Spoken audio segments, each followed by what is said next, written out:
Saint-Delmas-le-Sauvage, départ de la journée pour célébrer la transfiguration du Seigneur sur la montagne. Direction refuge de Gialorgue, col de Gialorgue. La montée. Les jeunes pèlerins, de plus en plus jeunes, de plus en plus enthousiastes. Mais la montée, oh là là, il faut la faire. Et le paysage grandiose qui vous attire, Vallon de Gialorgue, vers le col de Gialorgue. Et Jean-Paul qui mène sa petite troupe, vaille que vaille, au milieu des centaurées des Alpes, les abris de bergers,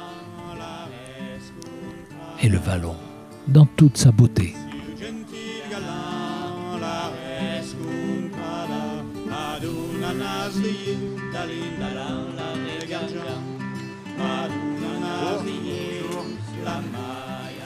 Les jardins alpestres avec les joubarbes, les renoncules, les campanules, l'eau cristalline de la Privola.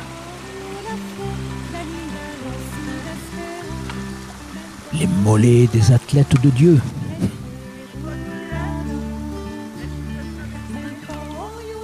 La camomille dont on tire un si bon élixir. Mauve ou d'autres couleurs, les fleurs de la montagne. Et les pèlerins qui s'acheminent et qui marchent, qui marchent. Oh, les bergers qui retournent, et ils vont faire leurs provisions. Les ânes, qui sont pas si bêtes que ça. Les compagnons de la montagne. Le fort Cara. 18 carats, au moins.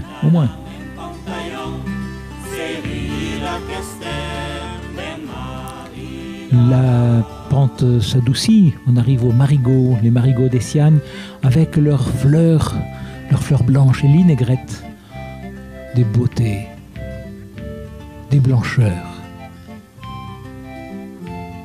Cotonneuses, pas cotonou, cotonneuses. Oh, les habitantes des marécages, les grenouilles, le lac de la Privola. Et au fond, les sommets qui surplombent le lac de Vince.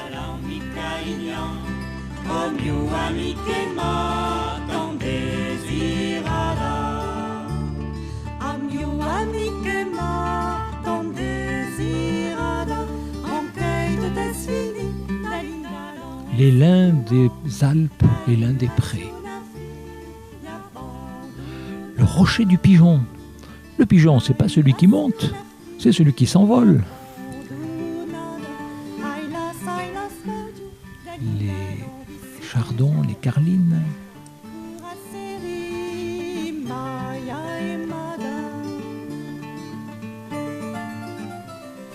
Les pensées des Alpes. Pensez à eux, pensez aux autres. Et les pèlerins continuent à arriver. Ils se regroupent sur la montagne. Ils se regroupent pour célébrer.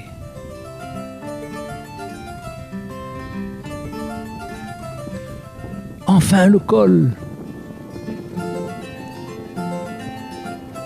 Col de Gialorgue, 2519 mètres.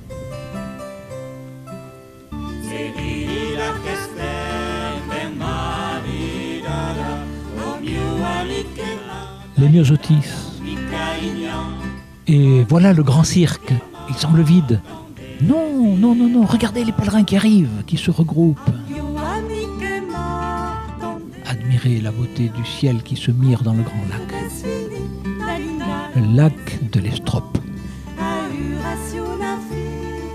La centaurée visitée par un bourdon qui vient chercher son nectar pendant que les pèlerins sont regroupés pour la célébration de l'Eucharistie. Attends. Zoom, regarde un peu, il y a du genépi.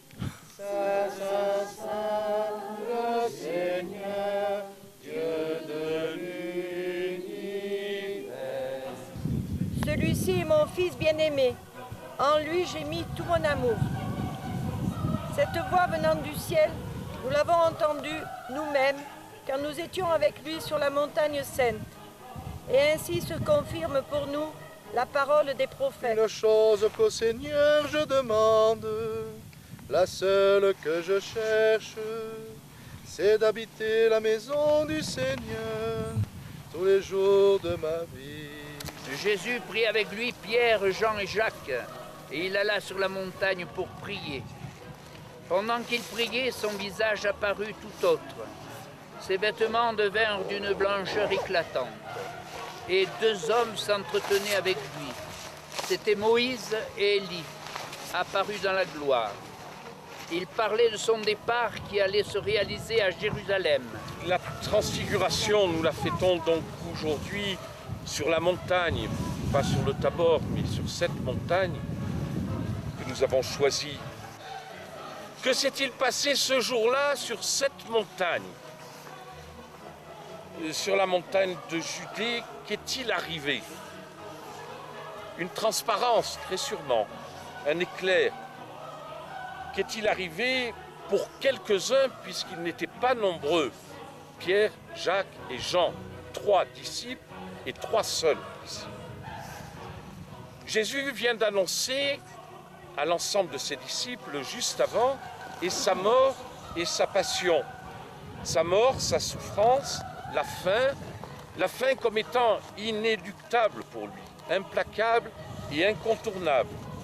Un jour de tourments et de ténèbres, pour lui et pour ses proches, très sûrement. Jésus se rend sur la montagne pour prier, ce lieu privilégié pour rencontrer le Seigneur, et nous y sommes, nous, aujourd'hui, ici, venus rencontrer le Seigneur. Prenez et buvez-en tous, car ceci est la coupe de mon sang, le sang de l'alliance nouvelle et éternelle qui sera versé pour vous et pour la multitude en rémission des péchés. Vous ferez cela en mémoire de moi.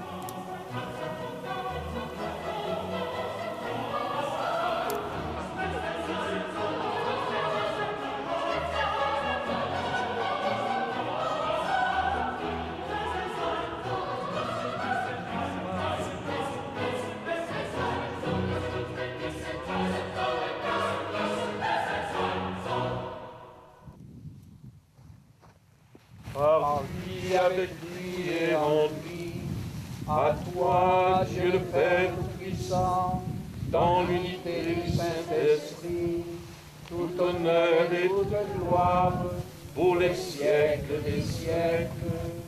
Amen. Parmi les pèlerins, des huiles, regardez-les, quelles brochettes!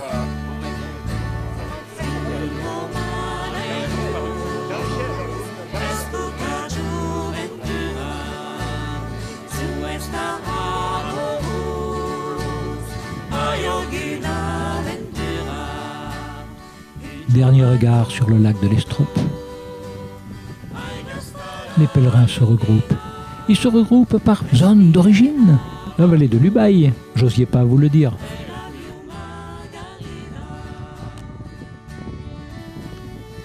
Là, c'est le côté Saint-Étienne, vous reconnaissez. C'est même le côté Roya. Vous reconnaissez le chien?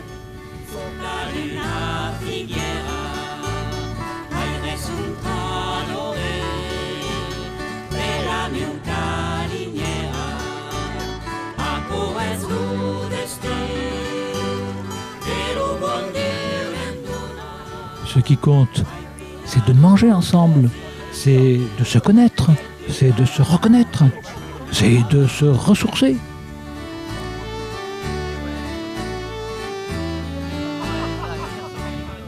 Ah, qu'il est bon de manger ensemble. Et de boire un coup.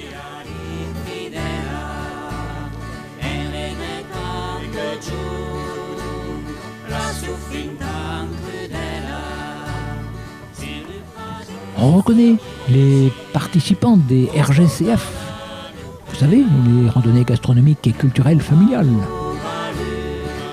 Ah, les braves gens. Ils marchent et ils partagent. Il y en a même qui partagent sur leur lecture. C'est pour ça qu'on les appelle les RGCF, randonnées gastronomiques et culturelles, familiales. Isola,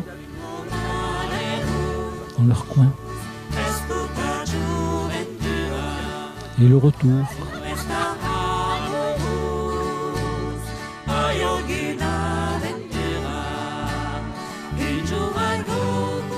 Les groupes du Pré du Loup.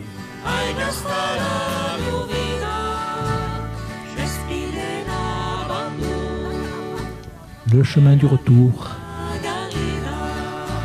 Halte, rencontre et visite au refuge de Jalorgues. Que la descente est agréable. Quelle joie d'avoir marché, prié et mangé ensemble.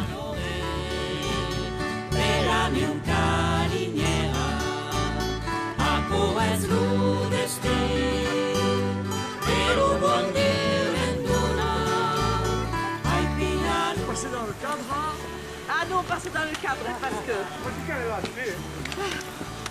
Eh bien, quelle journée bien remplie. Attention à la circulation. Tu ne veux pas écraser. Ah mais c'est les meilleurs que j'ai eu.